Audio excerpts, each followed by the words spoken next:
Hello friends. आज हम लोग फिर एक नया चैप्टर लेके आते हैं। पीटर लिंच की जो बुक हम लोग पढ़ रहे हैं, वन अपॉन वॉल स्ट्रीट, ये चैप्टर 8 है।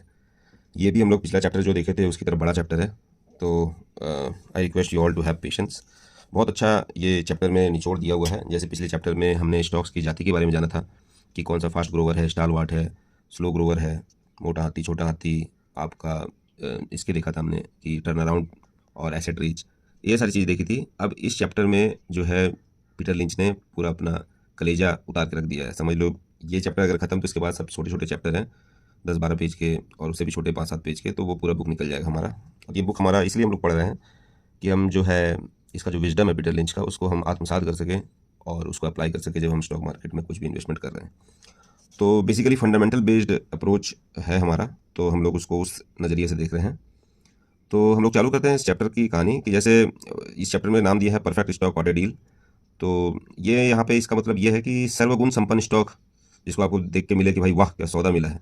तो उसी तरह से यहाँ पे बताएं कि क्या गुण देखना है, क्या 13 गुण के बारे में बात कर रहे हैं जिसको देख के आपका दिल गार्डन गार्डन हो जाए, या पीटर लिंच के सपनों का स्टॉक कुमार, राजकुमार नहीं, स्टॉक कुमार कैसा हो। तो यहाँ पे थोड़ा सा इंट्रोडक्शन बताते हैं 13 गुण को व्याख्यान करने से पहले कि भाई मैं तो वैसे स्टॉक को चुनूंगा जिसका काम धंधा मुझे समझ में आए। तो कम्युनिकेशन सेटेलाइट की बजाय वो चड्डी बेचने वाला धंधा को वो चुनेंगे, या कोई होटल चेन चला रहा है उसको चुनेंगे, ना कि कोई फाइबर ऑप्टिक्स वाले को। मतलब मेनली ये कह रहे हैं कि भाई जो भी धंधा में अगर कोई कहता है कि any idiot could run this joint, तो फिर मैं खुश हो जाता हूँ कि भैया आगे चल के जब स्केलेबल होगा मैकडोनाल्ड या डोमिनोज टाइप, तो फिर तो वहाँ पे कोई जो है घोंचू टाइप का ही आदमी चला ले, वही काफ़ी है, वही अच्छा है ना मॉडल। तो और ये कि है भाई इसको फॉलो करना भी आसान है। तो यही चीज़ कह रहे हैं कि फाइन कंपनी विद बढ़िया मैनेजमेंट इन हाईली कम्पिटिटिव और कॉम्प्लेक्स धंधा से बढ़िया है कि भाई सीधा साधा धंधा हो बिना कोई कंपटीशन के, जिसमें मीडियोकर मैनेजमेंट भी चलेगा, क्योंकि इसमें फॉलो करना आसान है धंधा को। तो पीटर लिंच कहते हैं भाई मैं तो एक है कि प्रोडक्ट लाइन की फील करने वाला आदमी हूँ कि भाई प्रोडक्ट में अगर हमको फील आ रहा है तो हम लेते हैं। मैं मोटा बुद्धि का आदमी हूँ, लेज़र बीम और माइक्रो प्रोसेसर का फील हमको नहीं आता तो हम नहीं समझते, तो नहीं लेते हैं। ठीक है, फिर हम लोग एक एक करके सारे गुण जो इन्होंने बताए हैं उसको हम जल्दी से उसको आपको बता देते हैं। उसके बाद हम उसका जो है डिटेल उसकी कहानी समझेंगे कि उसके अंदर क्या बताएं। तो पहले फटाफट 13 गुण जान लेते हैं कि क्या है कि स्टॉक भाई उसका नाम जो है बोरिंग होना चाहिए। अगर नाम मान लो इस तरह का बोरिंग है कि जो बॉब इवांस और इस टाइप का, तो वो है। फिर वो उसका काम बोरिंग होना चाहिए कि इट डज समथिंग डल। फिर उसके बाद फिर जो वो बोलते हैं कि वो कुछ ऐसा काम करना चाहिए जो कि डिसएग्रीबल है, मतलब लगेगा है ससुर ई का काम करते हो। तो फिर चौथा जो गुण बता रहे हैं वो कि अगर वो स्पिन ऑफ हो। ठीक है, पांचवा जो गुण अगर वो बता रहे हैं तो वो ये बता रहे हैं, स्पिन ऑफ की कहानी थोड़ी लंबी बताई है कि भाई अगर इंस्टीट्यूशन उसको ओन नहीं करता और एनालिस्ट उसको फॉलो नहीं करते तो ये अच्छी बात है। फिर छठा गुण है कि उसके अराउंड रूमर है कि भैया ये सब धंधा तो माफिया लोग चलाते हैं और ये वो। फिर सातवां गुण बता रहे हैं कि उसके अंदर में अगर मान लीजिए कुछ डिप्रेसिंग है, कह रहे यार ये तो शमशान घाट वाला काम करता है, ये गंध वाला काम करता है, तो ये ज़्यादा है बेटर। मतलब जहाँ पे भी फ्रेंजी और हाइपर नहीं बन रहा है वो सारी चीज़ें ये बता रहे हैं कि जैसे नो ग्रोथ इंडस्ट्री। अब यहाँ कंफ्यूज नहीं कीजिएगा कि ये नो ग्रोथ इंडस्ट्री कह रहा है, नो ग्रोथ कंपनी नहीं कह रहा है, क्योंकि पिछले ही चैप्टर में फास्ट ग्रोथ के लिए कह रहा था। तो ये नो ग्रोथ इंडस्ट्री बता रहा है कि हाँ जहाँ है वहाँ पे मार्केट कैप्चर करना आसान है। फिर इसके कोई नीश हो, खासियत हो कि भाई जो है मतलब वही जो चीज़ कर सकता है वो और कोई नहीं कर सकता है, उस टाइप से। तो फिर बता रहा है कि लोगों को जो 10वां गुण है कि लोगों को खरीदते रहना चाहिए, जैसे आपका दवाई हो, दारू हो, दवा हो, सॉफ्ट ड्रिंक हो, रेजर हो, इस टाइप का जो है कि बार बार मतलब पीरियोडिक उसको खरीदना ही पड़े, कंज्यूमर आइटम। फिर 11वां गुण है कि भाई वो टेक्नोलॉजी का यूज़र होना चाहिए, ये नहीं कि खाली टेक्नोलॉजी खुद में ही लड़ाई कर रहे हैं। इसका तो डिटेल में समझेंगे हम लोग।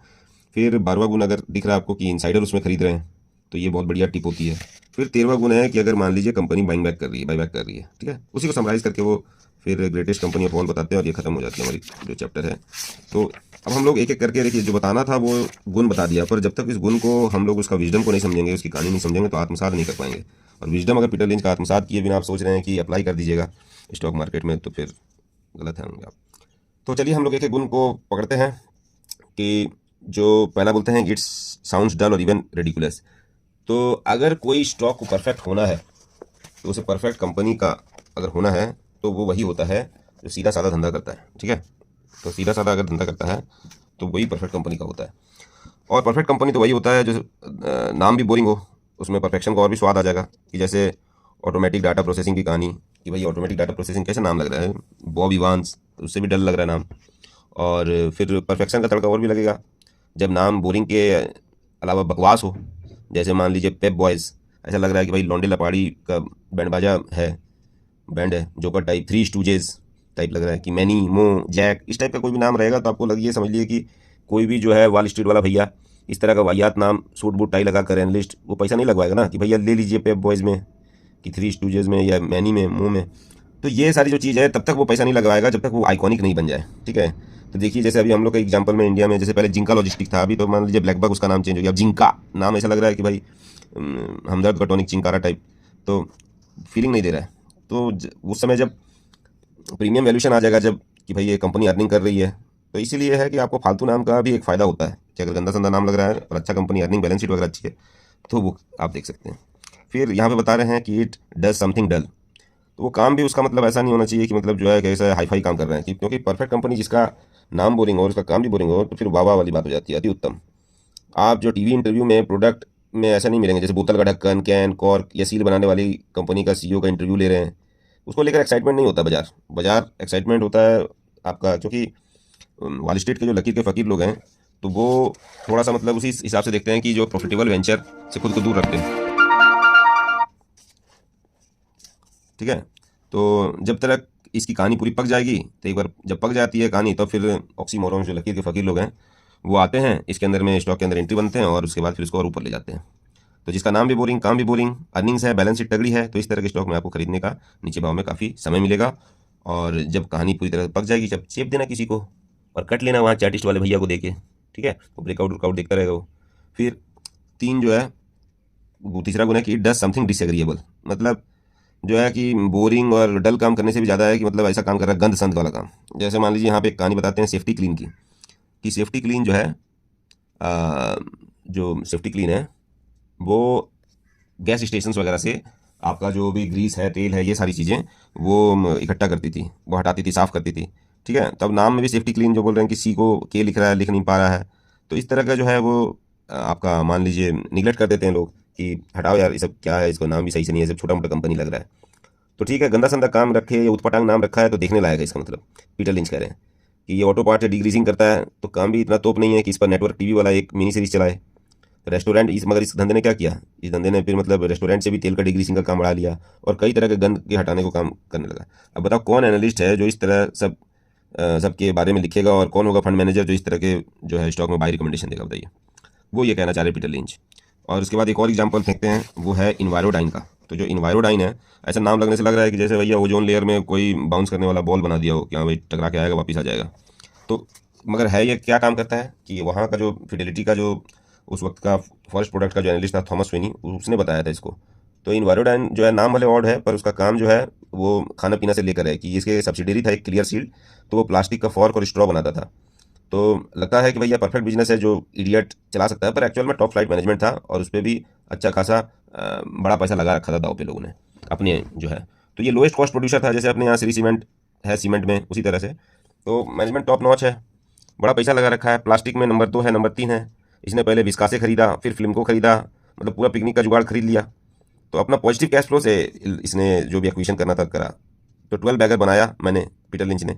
तो अब जैसे इंडियन कॉन्टेक्स्ट में आप देख सकते हैं कि क्या आएगा, अगर मान लीजिए कोई कंपनी प्लास्टिक का है कि भाई सेलो है, नयासा है, ये लोग कोई लिस्ट हो रखे हैं नहीं हो रखे हैं, उस सेंस में अब बढ़ चुके हैं कि क्या है, तो उस सेंस में आप देख सकते हैं इसको कि हम लोग का ये काम है। फिर चौथा गुण के बारे में बात कर रहे हैं कि इट्स स्पिन ऑफ। तो इसमें कहानी बता रहे हैं कि सेफ्टी क्लीन जो है वो शिकागो रॉ हाइड टॉ R&U वो इंटर डिपार्टमेंट स्टोर से टूटा था। तो ये लोग ने बहुत डार्ट एंड क्राफ्ट जो है वो पहले मर्ज किया था, फिर क्राफ्ट प्योर फूड कंपनी बन गई। तो टपर वेयर आप सुने भी होंगे, अब यहाँ पे तो हमारे इंडिया में सिग्नोरा वेयर के टिफिन लंच बॉक्स वगैरह बहुत लोग ले जाते होंगे। तो वही टपर वेयर जो है प्री मार्क इंटरनेशनल से टूट के बना था, तो वो खुद में अपने आप में बहुत बड़ा अच्छा इन्वेस्टमेंट था। फिर उसको क्राफ्ट को फिलिप मॉरिस जो अपना ये मालबोरो सिगरेट बनाता है तो उसने खरीद लिया था। तो ये जो है बता रहे हैं यहाँ पे कि लार्ज कंपनीज जो है बाप कंपनीज वो ऐसा स्पिन ऑफ अपना ऐसा बच्चा को मतलब घर से अलग नहीं करेगा, इंडिपेंडेंट नहीं करेगा जो खुद के पैर पे खड़ा ना हो सके, क्योंकि बाप का नाम खराब कर देगा। ठीक है, तो उसी से तो मतलब की है कि वो तभी जाकर उसको फ्री करता है कि जा सिमरन जा जी ले अपनी ज़िंदगी, जब उसको लगता है कि हाँ सिमरन कर लेगी कुछ। ठीक है, तो उसको तब तक स्पिन ऑफ नहीं करेगा जब तक उसको यह भरोसा ना हो कि बेटा हमारा नाम करेगा। इसलिए उसको जब भी स्पिन ऑफ में नॉर्मली देखते हैं कि हमको स्ट्रॉन्ग बैलेंस शीट मिलती है और इसलिए स्पिन ऑफ में बड़ा पैसा बनता है।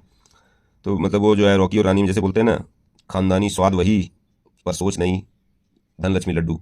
तो उस टाइप से समझ लीजिए कि जो है पेरेंट कंपनी में बहुत रोक टोक करता है, वो बढ़ने नहीं देता इंडिपेंडेंट हिसाब से। पिताजी बोलेंगे कि भैया ये मत करो वो मत करो, तो बहुत सारे टोका टिप्पणी में मतलब स्टॉक बढ़ नहीं पाता है। तो यहाँ पे स्ट्रॉन्ग परफॉर्मेंस जैसे बाप कंपनी ये सब थी, उसका जो बच्चा निकला वो सब थी, उसमें मतलब कि क्या रिटर्न बनाया, लो हाई, वो सारी चीज़ें यहाँ पे टेबुलेट किया हुआ है। तो आप देख सकते हैं नाम, अगर आपको पता लगता है। फिर यहाँ पे बता रहे हैं कि ये स्पिन ऑफ वाला जो धरती है, एरिया है, बड़ा उपजाऊ एरिया है, हो सकता है नौसिखिया इन्वेस्टर के लिए, खासकर जब धकाधक मर्जर एक्विजिशन का थीम चल रहा हो।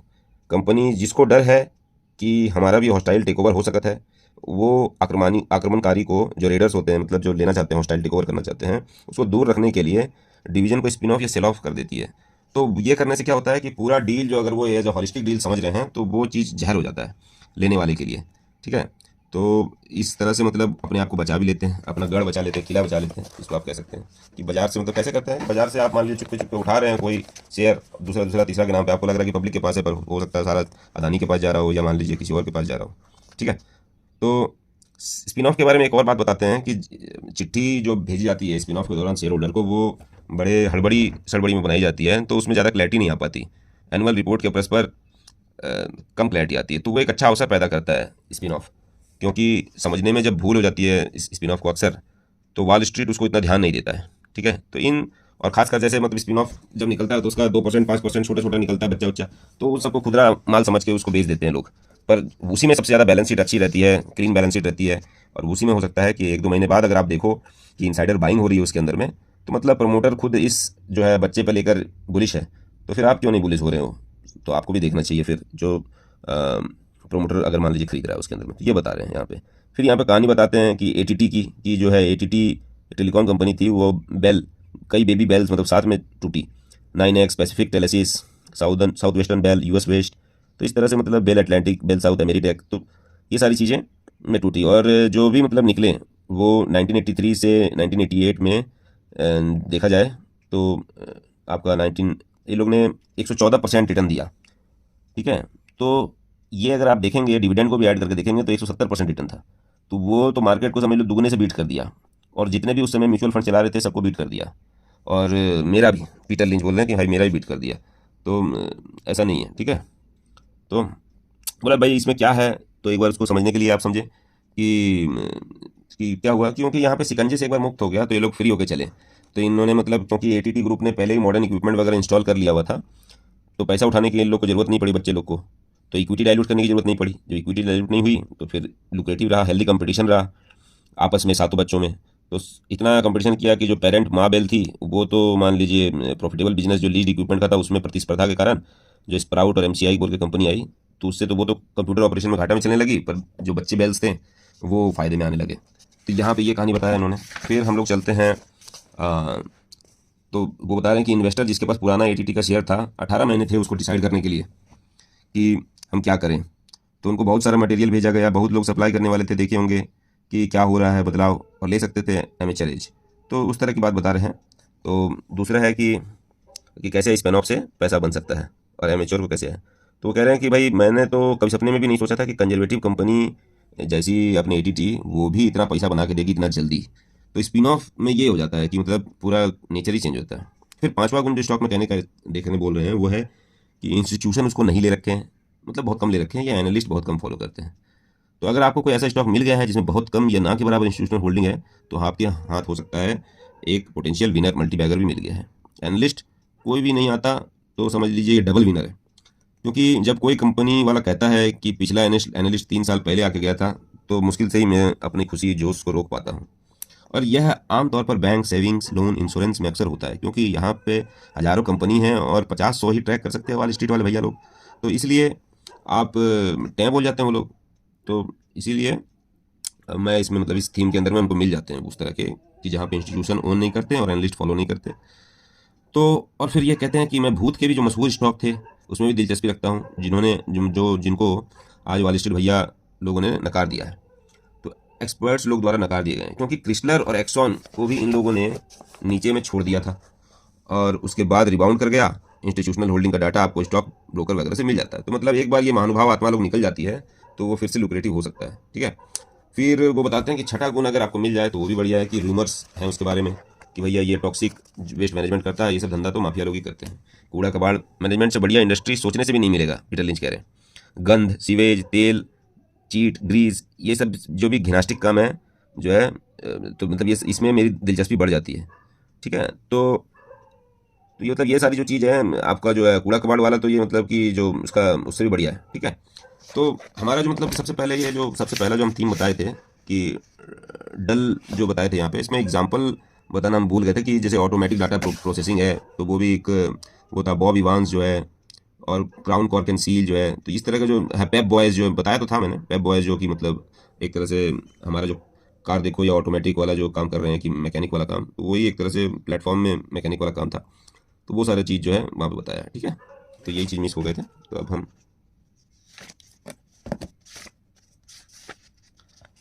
ये वाला पढ़ रहे थे कि जो है रूमर्स अराउंड, कि अगर मान लीजिए जो वेस्ट मैनेजमेंट इंक्लूसिव का एग्जांपल लीजिए, तो जो वेस्ट मैनेजमेंट वो वहाँ से 100 गुना हुआ।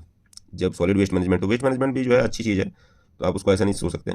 तो उसका जो है सेफ्टी क्लीन से भी बेटर है, क्योंकि यहाँ पे दो अनथिंकेबल हैं जो जा रहे हैं, एक टॉक्सिक वेस्ट इटसेल्फ और दूसरा माफिया। तो जहाँ अनसर्टेनिटी होगी तो है ना कि कौन, मतलब जो भी यहाँ पे ये सोच रहा है कि माफिया चलाता है सारा, Italian restaurant, news stand, dry cleaner, construction site, olive press, तो वो ये भी सोच रहा होगा कि भाई माफिया जो है ये गार्बेज वाला धंधा भी वही देख रहा होगा। तो इस तरह से जो है फैंटास्टिक असर्शन जो है एडवांटेज होता है अर्लीस्ट बायर के लिए वेस्ट मैनेजमेंट में। तो अंडर प्राइस मिलते हैं एक्चुअल अपॉर्चुनिटी के मुकाबले, इसीलिए वो 100 गुना हुआ। तो जैसे आपका मान लीजिए कि वही सब जो रूमर होता है वो माफिया है, भाई होटल में कसिनो इसका है, ये होटल इसका है, ये मॉल इसका है।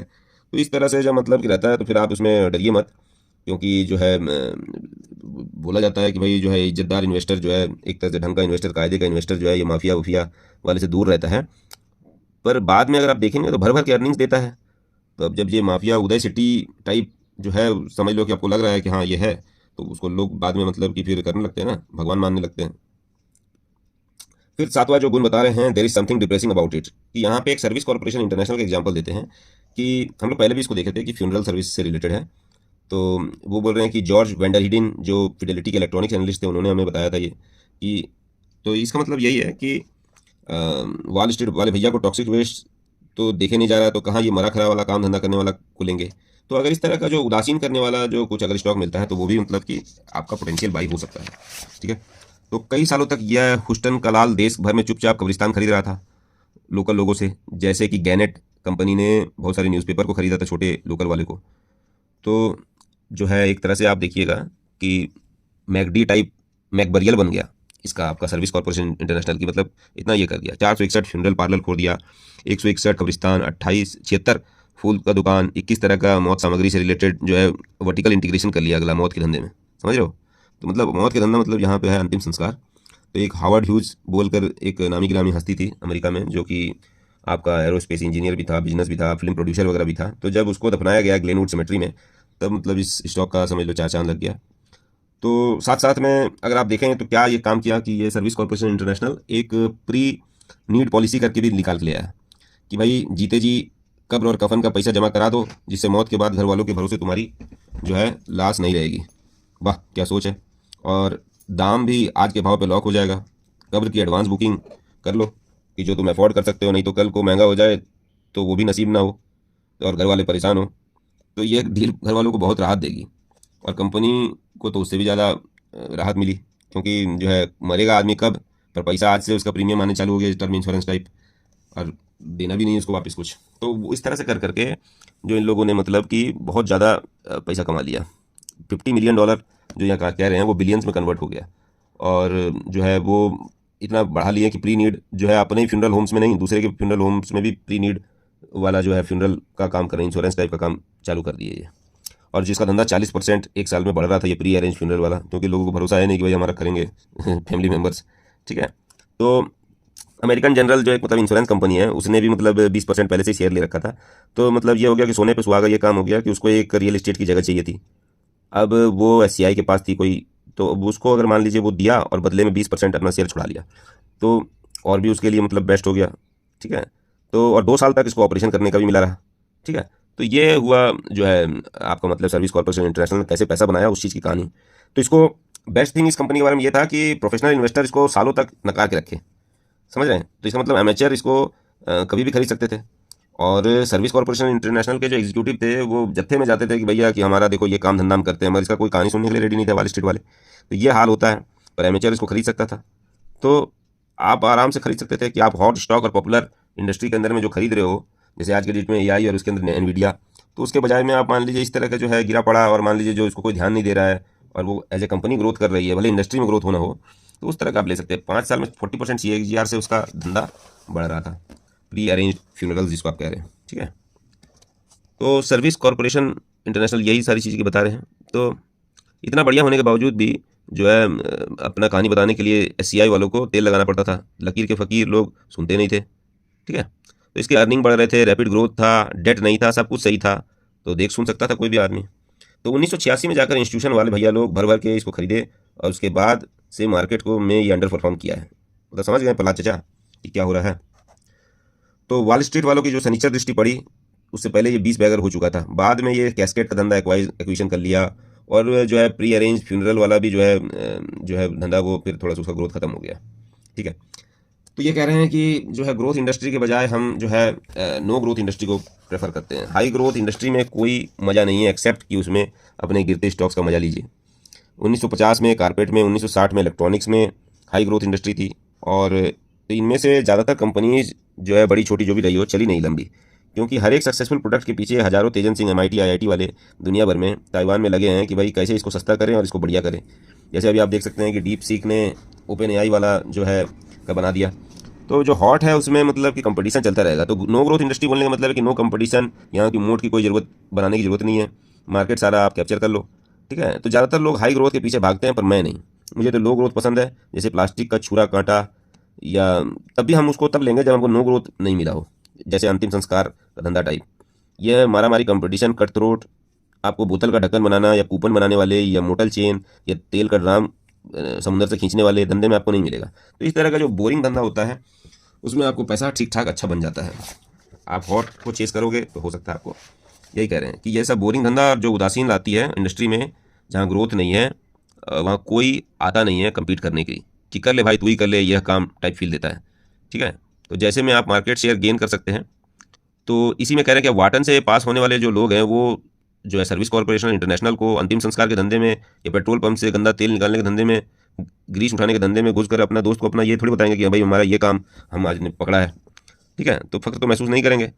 तो यही सारी चीज़ जो है महफूज रखेगी आपको, ठीक है। तो फिर बता रहे हैं नोवा गुण जो है कि इट्स गॉट नीश, खासियत है। क्या खासियत है कि भाई वो कह रहे हैं कि मैं 20th सेंचुरी लोमड़ से बढ़िया है कि जो डैन डैन हर फिल्म में आता है ना शुरुआत में 20th सेंचुरी फॉक्स, कि उससे बढ़िया है कि लोकल रॉकपिट ले लूँगा। अब ये मेटाफोरिकली कह रहे हैं, मतलब रॉकपिट सही में अच्छा काम है कि ये जो अपना क्रशर वशर हम लोग देखते रहते हैं कि यहाँ पर अरावली में बहुत सारे क्रशर वाले हैं, ईंट भट्टे वाले हैं, तो ये सब काम लग रहा है कि भाई मोटा धंधा है। पर ये मोटा धंधा कुल बहुत अच्छा धंधा है, क्योंकि यहाँ पे आपको मोट बनाने की कोई रिक्वायरमेंट नहीं है।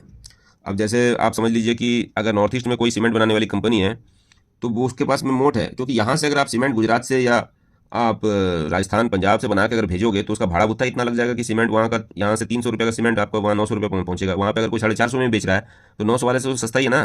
तो ये जो भारी भरकम है कि भाई 300 रुपये में एक 50 किलो का बोरी मिल जाएगा, तो उतना मतलब ये जो चीज़ है उसका जो मोट है वो खुद उसका वजन तय करता है। तो इसी चीज़ को हम यहाँ पे समझेंगे। फिर वो सिर्फ इसी का नहीं बता रहे हैं, क्योंकि इसका जो कंपटीटर है बाकी प्रोडक्ट जो हाउस है, जबकि मतलब ये प्रोडक्शन हाउस है 20th सेंचुरी का, और जबकि रॉकपीट के पास नीच है। अगर आप ज्वेलरी का धंधा ले लियो तो आप दूसरे ज्वेलर से कम्पीट कर रहे हो, ठीक है। कस्बा में जो भी मतलब दूसरे कस्बे में, राज्य में है, दूसरे देश में, यहाँ तक कि छुट्टी मनाने आए लोग भी कहीं की भी ज्वेलरी खरीद सकते हैं, घर ला सकते हैं, ठीक है। तो ये चीज़ बता रहे हैं। तो ये एग्रीगेट बिजनेस करने का ये फ़ायदा है कि उसमें आपको मान लीजिए नाम सुनने में ऐसा लग रहा है कि पत्थर रेत रोड़ी, सुनने में गरीब वाला फील देता है, पर इन सब गरीब दिखने वाले धंधे को यह बात वेलवेल बनाती है कि इसके साथ कोई कंपटीशन नहीं है, क्योंकि यहाँ भाड़ा भुत्ता का खर्चा ही बहुत ज़्यादा है, ठीक है। अगर आपकी ग्रेवल पीट है ब्रुकलिन में, यहाँ तो मतलब कोई आपकी एक तरह से मोनोपोली है। रॉकपीट दूसरे शहर का उठ के तो यहाँ ब्रुकलिन में आएगा नहीं, और ना ही कोई रॉकपीट के लिए इतना करेगा कि शिकागो और डेट्रॉइट से लाएगा। तो यहाँ पे अपना मोट बचाने के लिए उसको ना ही दर्जन लॉयर रखना पड़ेगा। मोटा धंधा में चीज़ों का वजन ही उसका मोट बना देगा। अब वहाँ तक प्राइस अपना बड़ा प्राइसिंग पावर रहता है। वो कह रहे हैं कि प्राइसिंग बढ़ा सकते हैं जब तक दूसरे वो मान लीजिए वो 450 में, आपको पता चला 900, जो हम बताएं कि नॉर्थ ईस्ट में अगर 450 में सीमेंट बेच सकता है, तो वो देखेगा कि भाई अगर अगला अगला सीमेंट जो आएगा हमारे पास में वो 900 रुपया पड़ेगा, तो वो 450 से 800 भी कर सकता है कि भैया चलो 800 तक हम बढ़ा देते हैं, तब तक तो हमारा मतलब कि कोई कंपटीशन आएगा नहीं। हाँ, आप 900 की जगह 950 कर देंगे तब आएगा वो अगला कि हाँ भाई चलो यार हम भाड़ा देके भी हमको वहाँ पे पोसा जाएगा। तो ये चीज़ आप कह सकते हैं। तो जैसे मान लो तुम्हारे अर्थ मूवर या रॉक प्रेशर को टैक्स में भी छूट मिल जाता है, तो इस तरह का जो है टैक्स ब्रेक भी मिलता है, इस तरह का जो मोटा एग्रीगेट धंधा है उसमें। तो इसमें ही बहुत सारे कहानी बता रहे हैं, बहुत सारी कंपनी बता रहे हैं कि Vulcan Materials, CalMat, Boston Sand, Gravel, Dravo, Florida Rock, तो जो है Martin Marietta, General Dynamics, Ashland, तो ये सब जो है बहुत सारे इन लोगों ने बहुत सारे तरह के धंधे किए और सब कुछ बेच दिया, पर किसी ने भी रॉकपिट कभी नहीं बेचा। इसका मतलब रॉकपिट जो है उसका एक नीश है, समझ रहे हैं। तो कह रहे हैं कि मैं हरदम नीश के लिए देखता हूँ, खासियत देखता हूँ। अगर कोई पहाड़ नहीं खरीद सकते तो नेक्स्ट बढ़िया चीज़ है कि कोई मोटा धंधा का शेयर लो। परफेक्ट कंपनी में नीश होना जरूरी है। मैं हर वक्त नीश का देखता हूँ। मैंने भी एफिलिएटेड पब्लिशर लिया था, ठीक है, तो उसकी कहानी हम बताएंगे। पहले एक बार वारेन बफेट के बारे में भी बता देते हैं कि वारेन बफेट सबसे स्टार्ट किए थे टेक्सटाइल मिल लेके वहाँ पे मैसाचुसेट में। तो वहाँ पे जब उनको ये रियलाइज़ हुआ कि भाई ये तो जो है नीच धंधा नहीं है, तो वहाँ गच्चा खाएं और वहाँ से बफेट चचा सीखे हैं। क्या सीखे कि वो सबसे पहले देखे कि न्यूज़पेपर और टीवी का जो धंधा है उसमें एक अच्छा खासा नीश है। तो वह न्यूज़पेपर और टीवी में वैल्यू देखने वाले पहले थे। तो 1970 में जो शुरू में उन्होंने लगाया पैसा उसको 10x किया। तो जिसने भी लगाया होगा उसने मतलब 10x किया। उसकी कहानी बताते हैं कि जैसे मान लीजिए कि ग्लोब या टाइम्स मिरर कंपनी, जिसके अंदर में Los Angeles Times, Newsday, Hartford Courant, Baltimore Sun, तो गैनेट जो है वो 90 लोकल अखबारों को एक्वायर कर लिया था। तो जो किया है कि एक्सक्लूसिव न्यूज़पेपर और केबल फ्रेंचाइजी का 1970 में जिसने भी मतलब कि देखा होगा उसने अच्छा खासा पैसा बनाया होगा। तो इन्होंने भी जो है एफिलिएटेड पब्लिकेशन लिया था पीटर लिंच ने, जो कि बोस्टन ग्लोब बोल के अखबार ले रखा था। बोस्टन ग्लोब जो है 90% of print ad revenue Boston में वही काम करता था, तो क्यों वो घाटे में जाएगा। तो फिर वो कहते हैं कि ड्रग कंपनी और केमिकल कंपनी में भी नीश होता है, क्योंकि जो है आप समझ लीजिए कि जो ग्लेक्सो स्मिथ क्लाइन था उसने टैगरमेट बनाने के लिए सालों लगाए। एक बार पेटेंट मिल गया तो बाकी चाहे कितना भी पैसा लेके आए, करोड़ अरब रुपया लेके, तब भी वो उसका किला नहीं भेज पाए इतना जल्दी से, क्योंकि दूसरा दवा बनाना पड़ेगा, उसके लिए वही प्रूफ करना पड़ेगा, ठीक है। उसका 3 साल क्लिनिकल ट्रायल चलेगा और वो भी सक्सेसफुल होगा कि नहीं होगा, गवर्नमेंट तब जाकर बेचने का हक देगी। पहले उसको दिखाना पड़ेगा कि चूहा नहीं मरता है, और ज़्यादातर दवाई से चूहा मरता ही है। तो हो सकता है कि भैया चूहा आज के डेट में इतना हेल्दी नहीं आ रहा हो। तो ये सारी चीज़ जो है वो कह रहे हैं। फिर एक और कहानी बताते हैं चूहे से कि भाई मैंने एक चूहे के स्टॉक में पैसा बनाया था, चार्ल्स रिवर ब्रीडिंग लैब्स। नाम सुनकर ही लग रहा है कि भैया एनालिस्ट भाग जाएगा या आदमी भाग जाएगा, मगर उसमें भी मैंने अच्छा खासा पैसा बनाया। फिर बोल रहे हैं कि केमिकल कंपनी की नीश होती है आपकी पेस्टिसाइड और हर्बिसाइड में, कीटनाशक और शाकनाशक जो है। तो बोल रहे हैं कि मगर इसमें मोट अच्छा होता है। मोट कैसे अच्छा है, क्योंकि एक बार आपको अप्रूवल लेने के लिए खाने की चीज़ के लिए अप्रूवल मिल जाएगा, इलाज की चीज़ के लिए अप्रूवल मिल जाएगा, पर जहर का अप्रूवल लेने में आपको दिक्कत होती है, समझ रहे हैं। तो जहर जहर ज़्यादा खतरनाक है उसका अप्रूवल लेना, ठीक है। तो ये सारी चीज़ें हैं जो ब्रांड नेम है, रॉबिटूसिन, टाइलेनॉल, कोका कोला, मालबोरो। ये लोग मतलब कि इनके पास में नीश है, तो क्योंकि समय और धन लगेगा इस नीश को डेवलप करने के लिए। अब जैसे कैंपा ले आया, तो अब ऐसा थोड़ी है कि जाके कोका कोला को कैंपा रिप्लेस कर देगा तुरंत की तुरंत, रात की रात। इसमें बहुत समय लगता है, टेस्ट डेवलप होगा, पता नहीं क्या होगा। फिर 10वां गुण है, देखिए बहुत लंबा जा रहा है वीडियो, क्योंकि यहाँ पर हम बहुत डिटेल में इसको हम लोग पढ़ रहे हैं कि जो है पीटर लिंच का कोई भी जो दिया हुआ विजडम है उसको हम लोग मिस ना कर जाएं, ठीक है। अब ये छोटे छोटे हैं गुण। People have to keep buying it, कि भाई बोल रहे हैं कि मैं खिलौना की कंपनी खरीदने से बढ़िया है खरीदूंगा दवा, दारू, सॉफ्ट ड्रिंक, रेजर, जो मतलब रेगुलर बार बार लेना पड़े मुझे। अब खिलौना एक बार लूँगा, अब बच्चे को खिलौना फिर दूसरे 8 महीने बाद किसी और खिलौने को पसंद आएगा, वो दूसरा कंपनी बनाएगी, और उसका सेल्फ लाइफ है नहीं। एक खिलौना एक बार ही लेगा, 2 बार लेगा, और कितना लेगा। तो फिर बोल रहे हैं कि भाई यूज़र ऑफ टेक्नोलॉजी को वाले स्टॉक को लेना चाहूँगा मैं, कि अब जो कंप्यूटर बना रहा है, कंप्यूटर हॉट हो गया, उसमें सब कंप्यूटर बनाने आ गए, मार्जिन कंप्रेस हो गया, प्राइस वार हो गया। तो एक तरह से हम उस काम को क्यों करेंगे जो कंप्यूटर का इस्तेमाल कर रहा है, ऑटोमेटिक डाटा प्रोसेसिंग जैसे कंपनी ने किया था, तो हम उस धंधे में जाएंगे। आज के डेट में मान लो एआई कंपनी बनने जाएगा सबको ही, तो फिर उसमें लड़ाई हो रही है कि डीप सीक बनेगा। अभी एआई का इस्तेमाल करके कौन करेगा, वो बढ़ेगा। एक और एग्जांपल बता रहे हैं कि भाई आप ऑटोमेटिक स्कैनर जो सुपरमार्केट में लगता है वो बनाने के धंधे में जाएंगे, तो वो ज़्यादा बेटर नहीं। इससे बढ़िया है कि भाई सुपरमार्केट में ही चले जाओ जो कि इंस्टॉल कर रहा है स्कैनर। तो एआई अगर घटा देगा अर्निंग, तो फिर जो है खर्चा घटा देगा तो अर्निंग बढ़ जाएगा। इस तरह का मतलब हमारा ये अनुमान है। फिर 12वां गुना है कि इनसाइडर्स आर बाइंग, कि अगर कंपनी के लोग अपना ही शेयर खरीद रहे हैं खुद का पैसा लगाकर, तो इससे बड़ा टिप क्या मिलेगा कि अगर सक्सेस करेगा तो आमतौर पर कॉर्पोरेट लोग जो है नेट बेचने वाले होते हैं। जनरली एक शेयर अगर खरीदा प्रमोटर में कोई, तो उसके बदले में 2.3 शेयर में कोई बेचता है। तो अगर मार्केट गिरा है और उसका शेयर भी कोई बटोर रहा है, तो इसका मतलब जो है अपना सैलरी, अपना पर्सनल पैसा से ले रहा है अगला, तो कुछ तो कन्विक्शन होगा। तो उस सेंस में आपको देखना पड़ेगा कि कम से कम अगला 6 महीना तो दिवालिया नहीं होगा कंपनी। तो ऐसा कोई कंपनी नहीं है 3 आप गिना सको जो कि इनसाइडर खरीद रहे थे और वो दिवालिया हो गया नियर टर्म में। तो वो कह रहे हैं कि जब मैनेजमेंट के पास स्टॉक रहता है तो शेयर होल्डर को रिवार्ड करना उसकी फर्स्ट प्रायोरिटी बन जाती है, ठीक है। और वहीं कोई कंपनी जो कि मतलब पेचेक देता है तो उसमें फर्स्ट प्रायोरिटी होती है कि उसका धंधा को, बिजनेस को बढ़ाओ, क्योंकि जितना बड़ा कंपनी होगा उतनी बड़ी बड़ी कंपनी, बड़े बड़े वेतन मिलेंगे एग्जीक्यूटिव्स को। और उसके बाद उस हर हाल में उस एक्सपेंशन करता है, वो जो है करता है, महंगा दाम में एक्विशन कर सकता है, फालतू एक्विशन कर सकता है, तो इस तरह का काम भी कर सकता है। तो आप उसमें मत जाएं, आप इनसाइडर की बाइंग देखें जहाँ पे इनसाइडर खरीद रहे हैं। तो हमारे यहाँ भी मतलब पहले वो बता रहे हैं यहाँ पे कि वहाँ फॉर्म 4 में भर के देते हैं, security and exchange commission SEC वहाँ वाला जो है, और 1-2 कंपनी का बता रहे हैं। हमारे यहाँ तो स्क्रीनर जिंदाबाद है, वही बताता है इनसाइडर, और बाकी NSE वगैरह में तो देख ही सकते हैं। वो मतलब यूज़र फ्रेंडली और कन्वीनियंट की बात कर रहे हैं हम, बाकी तो आप पेन लेके तो कैसे भी देख सकते हो। तो यहाँ हमारे वहाँ भी SEBI को कुछ भेजता है ना, इनसाइडर का ट्रेड वगैरह। तो यही सारी चीज़ है। तो अगर मान लीजिए वो एक और बात बता रहे हैं कि $1 मिलियन वाला सैलरी लेने वाला CEO के पास अगर 2-4 हज़ार शेयर है तो इसमें कोई बड़ी बात नहीं है। बड़ी बात, बुलिश वाली बात तो तब है जब कंपनी के छोटे ओहदे पर लोग अपना पोजीशन बढ़ा रहे हैं। किसी का 45,000 का सैलरी और अगर 10,000 वो कंपनी में लगा रहा है, मतलब समझ लो कि क्या होगा, अच्छा ही होगा। इनसाइडर बाइंग के बाद गिरा तो और भी ले लो, ठीक है। भगवान थोड़ी है, मार्केट को तो प्रेडिक्ट नहीं कर सकता। इनसाइडर को कंपनी का पता है कि हाँ भाई अच्छा करेगी, मार्केट का थोड़ी पता, मार्केट उसको नहीं रिवार्ड कर रहा तो ले लो, ठीक है। तो पर ये आप उल्टा नहीं लगा सकते कि इनसाइडर जो बेच रहा है तो इसका मतलब कंपनी में कुछ ना कुछ गड़बड़ झाला होगा, क्योंकि मेजोरिटी शेयर जो है वो मतलब बिक रहा है तो फिर देखने लायक है कि अगर नॉर्मली हो रहा है तब ओके है। तो कई कारण हो सकता है जो बेचने का प्रमोटर को, कि वो मान लीजिए अपना बच्चे का ट्यूशन फी देना है, हार्वर्ड भेजना है, नया घर लेना है, कोई कर्जा उतारना है, ठीक है, कहीं डाइवर्सिफाई करना है, जो भी करना है, ठीक है। तो ये सारी चीज़ें हैं। तो मगर लेते हैं इनसाइडर सिर्फ एक ही बात पे कि उसके अंदर में वैल्यूएशन जो है वो अंडर वैल्यूएशन है और री रेटिंग होगा आगे चल के। फिर 13वां गुण जो है कि कंपनी बायबैक कर रही है। तो जो बायबैक जो है एक तरह से सिंपल और बेस्ट तरीका है शेयर होल्डिंग को रिवार्ड करने का। अगर कंपनी को अपना भविष्य पर भरोसा है तो क्यों ना करे बायबैक, ठीक है। अब वो बाहर इन्वेस्ट करे, खुद पे इन्वेस्ट करे। अब ये अक्टूबर 20 1987 की कहानी बता रहे हैं कि जब मार्केट गिरा था उस वक्त में, तो बायबैक जो कंपनी ने चालू करने किया था तो वही मार्केट को संभाला था। तो शॉर्ट टर्म में स्टेबिलिटी लाता है, पर ऐसा नहीं है कि लॉन्ग टर्म में बायबैक के सारे ही आप पूरा शेयर को संभाल के रख पाओगे। बायबैक का EPS में जादुई असर होता है, वो बताते हैं कि कैसे एक्सॉन और इस तरह से हुआ था कि मान लीजिए कि आप एक तरह से $6 पे आपको पर बैरल लगेगा नया तेल खोजने में, और यहाँ पे हम क्या किए कि भैया जो है हर एक शेयर का मेरा जब बाजार में भाव हो रहा है कि $3 ए बैरल ऑयल एसेट मेरे पास है, तो एक तरह से आप एक काम कीजिए, अपना शेयर ही मतलब उठा लीजिए, रिटायर कर दीजिएगा उतना शेयर। तो ऐसा हो गया कि भैया आपने तो मतलब कि तेल खोज लिया न्यूयॉर्क स्टॉक एक्सचेंज के फ्लोर पे, समझ रहे हैं, क्योंकि आपने वही चीज़ कंपनी को कर दिया ना, तो जो बेचा उसका घाटा, ठीक है। तो ये चीज़ बहुत कम होती थी जब पहले 1960 के दशक में ये सबसे पहले चालू किया international dairy queen share buyback का धंधा, समझ रहे हो। तो फिर ये क्राउन कॉर्क एंड सील वाले ने किया, तो उसने मतलब कि हर साल 20 साल से शेयर खरीदता जा रहा है, आज तक 1 पैसा डिविडेंड नहीं दिया है, और आज तक कोई भी फालतू का अनप्रॉफिटेबल एक्विशन नहीं किया है।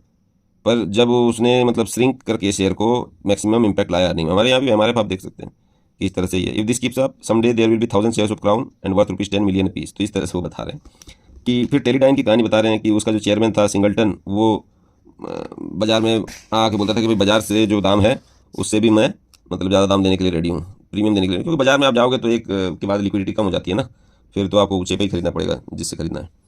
तो अगर आपको मान लीजिए पहले ही प्रीमियम देगा तो हो सकता है उसके पास वॉल्यूम मिल जाए, वो बोलने का मतलब है।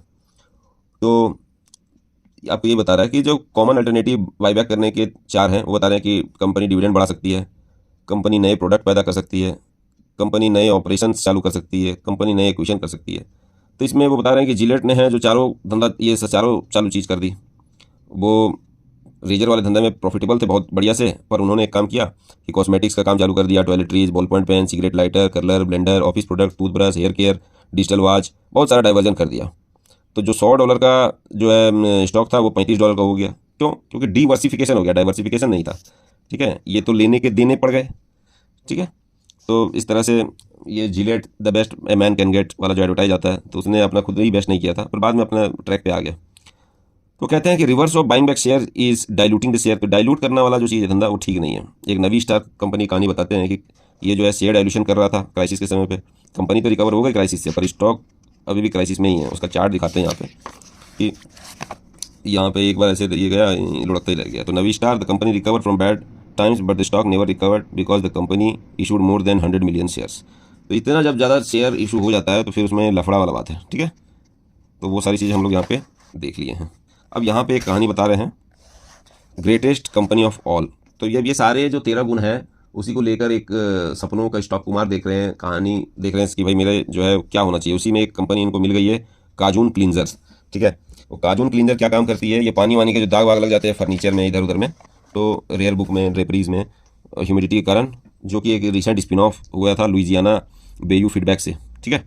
तो उसका हेडक्वार्टर लुइजियाना में है। वहाँ पे पहुँचने के लिए किसी एनालिस्ट को 2 एरोप्लेन लेना पड़ता है, 2 एरोप्लेन लेना पड़ता है, फिर एक पिकअप ट्रक लेना पड़ता है एयरपोर्ट से।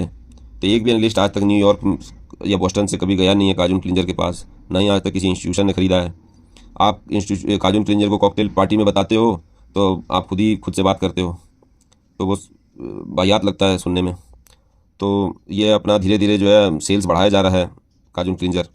आपको पता चला है कि उसको एक पेटेंट मिला है नया जेल, जो कि ऐसा करता है कि कपड़ा से, फर्नीचर से, कारपेट से, टाइल से, एल्युमिनियम साइडिंग से, कुछ से भी मतलब कि दाग निकाल देता है। तो उसके पास खासियत है, ये चीज़ निश है। फिर आजकल वो एक life time pre strain insurance देने लगा है, जो बहुत सारे मिलियंस ऑफ अमेरिकन को, जो कि पहले से पैसा दे देंगे कि भाई तुम्हारे कभी भी आएगा दाग दो धब्बा तो हम उसको हटाएंगे। तो पहले से ही मेरे बैलेंस शीट के अंदर में इस तरह से पैसा आ जाएगा, और जो बाद में हमको उसको करना पड़ेगा। तो कोई भी पॉपुलर मैगजीन उसको कवर नहीं करता, तो जो है क्योंकि जो है, और ना ही उसके कोई नए पेटेंट के बारे में बताया है। स्टॉक $8 पे पब्लिक ऑफरिंग 7 साल पहले आया था, जो $10 थोड़ा सा बढ़ा था। उसके बाद जो है सारे इंपॉर्टेंट कॉर्पोरेट डायरेक्टर उसके अंदर में खरीद रहे थे जितना वो खरीद पाते। मैंने काजून को एक डिस्टेंट रिलेटिव से सुना है कि जो है वो मान लीजिए लेदर जैकेट से भी मतलब दाग वाग हटा देता है, जो कि मतलब बहुत दिन तक जो है बंद क्लोजेट के अंदर में था जहाँ ह्यूमिडिटी वगैरह था। तो 20% ग्रोथ रेट हो रहा है उसका अर्निंग में 4 साल से पिछला से। एक भी क्वार्टर उसका डाउन नहीं गया, ना उसके पास कोई कर्जा है बैलेंस शीट में, और वो लास्ट रिसेशन में भी अच्छा किया था, समझ रहे हो। और उसको जब मैंने कंपनी विजिट किया था तो ऐसा लग रहा था कि भैया कोई घोंचू भी उसको समझ सकता है। तो जैसे ही मैं उस काजून क्लींजर को ख़रीदने गया था, एक नामी गिरामी इकोनॉमिस्ट हेनरी कॉफमैन जो है वो इंटरेस्ट रेट के बारे में बताया कि वो ऊपर जाएगा। तो हेड ऑफ फेडरल रिजर्व ने उसको काट दिया, और जो है वो क्योंकि उसका मतलब पैर फिसल गया था, जब वो खेलने गया था, बॉलिंग करने गया था, तो उसका पैर फिसल गया था, तो उसने काट दिया, जो कि मार्केट को नीचे ले गया 15%। अब काजून क्लींजर भी उसके साथ नीचे गया, तो $7.5 का चीज़ हमको जो है $2.5 कम में मिल रहा है, मतलब $10 का चीज़ 7.5 में मिल रहा है। तो ये हाल था काजून क्लींजर का। तो हाय मेरे सपनों का स्टॉक कुमार, हाय क्या मैं कहीं सपना ही तो नहीं देख रहा। तो ये सब जो भी बातें कर रहे थे ये greatest company of all time, वो इंडिकेट कर रहे थे कि ये सारी चीज़ें अगर हमको कहीं दिख रही है तो वो मैं तो इस तरह का ही सपना देखता हूँ कि मुझे ये सब चीज़ दिखनी चाहिए। तो जो है बता रहे हैं कि मतलब कि टेक्निकल बाइंग अपॉर्चुनिटी भी लास्ट पैराग्राफ में जो वो इकोनॉमिक्स गिर गया कि सस्ता मिला रुपया का माल बाहर आने में तो ले लूँ। तो ये फिक्शनल बताई काजून क्लींजर, कोई रियल कंपनी नहीं है, मगर एक इससे उन्होंने अपना फ्रेमवर्क बताया कि हाँ भाई क्या चीज़ से वो खरीदना चाहेंगे और क्या देखना चाहेंगे और क्या उसके बारे में न्यूज़ सुनना चाहेंगे। जबकि हम लोग, ये वीडियो तो काफ़ी लंबा हो गया भाई, तो अगला चैप्टर में हम लोग पढ़ेंगे स्टॉक आई वुड अवॉइड। तो इसको लाइक शेयर सब्सक्राइब कर देना, और जो पिछला वीडियो नहीं देखे हैं प्लीज़ देख लीजिएगा, ठीक है। Thank you.